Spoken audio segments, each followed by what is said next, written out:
አንተ እንኳን ቢያንስ ለዘራችን አንድ ተራብ የምነግርህን በደንብ አዳምጠኝ። የኔ ልጅ ሂድ፣ መሞት የለብህም እያልኩ ነው። ሂድ።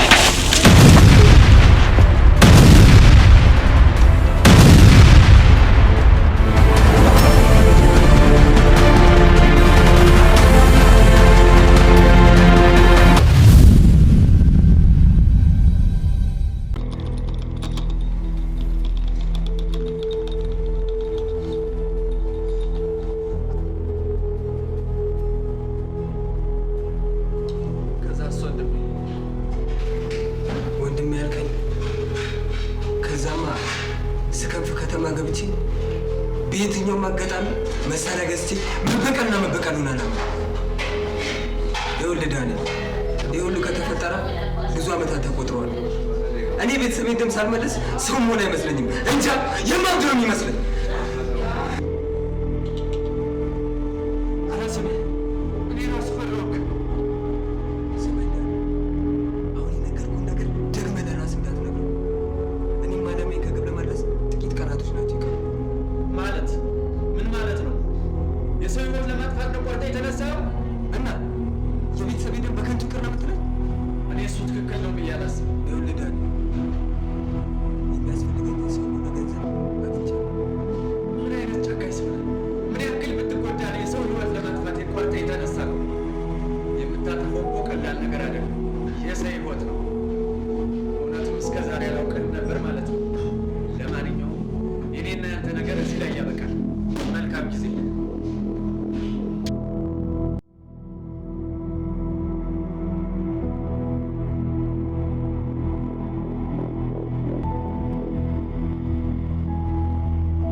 ወንድም ከቅድም ጀምሮ እያየሁህ ነበረ። ችግር አለ እንዴ?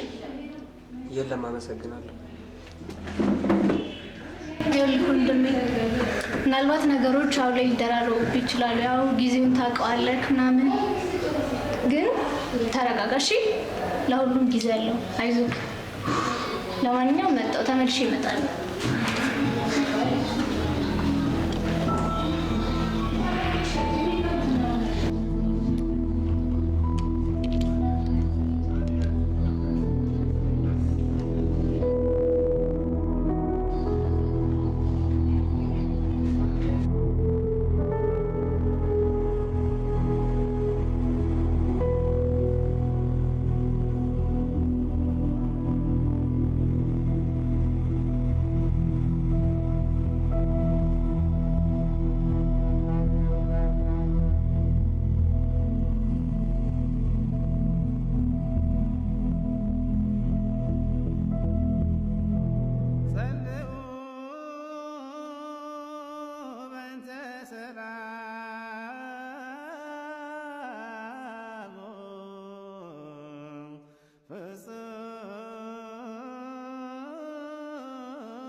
በወላዲተ አምላክ ምን ነው የኔ ልጅ? ምን ነካ? ከፋኝ አባቴ። የራሴ የምለውን ሰው በራሴ እጅ አጣሁት። በቃ አባቴ፣ ከሞት በስተቀር የሚታየኝ ምንም ነገር የለም። ሁሉም ነገር አቁቷል አባቴ። ታዲያ መቼም ራሴን ላጠፋ ነው አትለኝ? ታዲያ ምን አማራጭ አለ? ልጄ፣ እስኪ አንድ ጥያቄ ልጠይቅ። የሰው ልጅ የራሱን ያልሆነ ነገር መንካት አለበት እንዴ? አንተ እኮ ልንካ እያልህ ነው። አንተ እኮ ያንተ አይደለክም። አንተ የፈጣሪ ነህ። አንተ ለአንተ የተሰጠህ ነህ። ስለዚህ መቼም ራስህን ማጥፋት አትችልም። አንተ ያንተ አደራ ነህ። ደግሞም ከኃጢአት ሁሉ የከፋ ነው። እሺ አባቴ፣ አሁን ምን ማድረግ አለብን? የበደልኸውን ይቅርታ ጠይቅ። ይቅር ትባሉ ዘንድ ይቅር በሉ እንዳለው ይቅር ለእግዚአብሔር በል።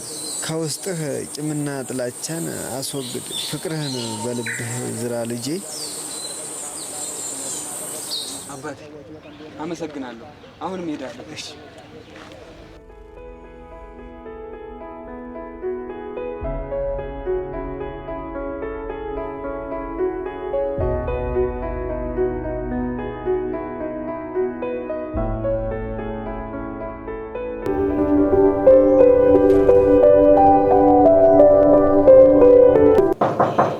ማነው? እኔ ነኝ። አንተ ባል ወንድም? የኔ ወንድም? አዎ ያንተ ወንድም። ክፈትልኝና ክፍት ነው፣ ግባ።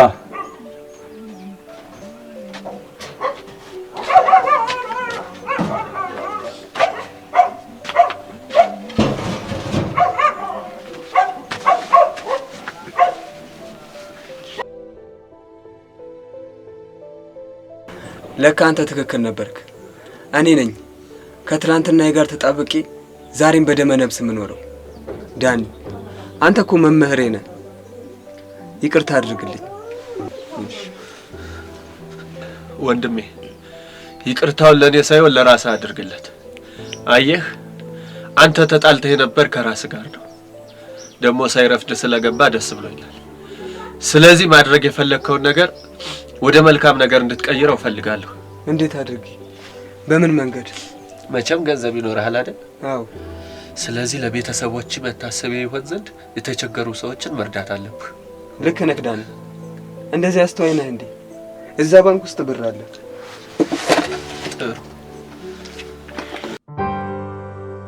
ለካ ራሴን በራሴ ነበር ስብከነከን የኖርኩት። እኛ ሰዎች በህይወት ስንኖር ብዙ ፈተናዎች ይገጥሙናል እና እነዛ ፈተናዎችን ስናልፍ የማይሽር ጠባሳ አሳርፈው ያልፋሉ። እነዛ ጠባሳዎች ራሳችን ካላጠፋናቸው መቼም ሊጠፉ አይችሉም። እያደሩም ሊጎዱን ይችላሉ። በቂምና ጥላቻ መኖራችንን ትተን በአንድነት ወደፊት በፍቅር እንጓዝ። በቃ ያለን አማራጭ ፍቅርና ፍቅር ብቻ ነው። አንዳንዴ ፈጣሪ አንድ ነገር ሲያሳጣን ሌላ ነገር አስቦልን ነው።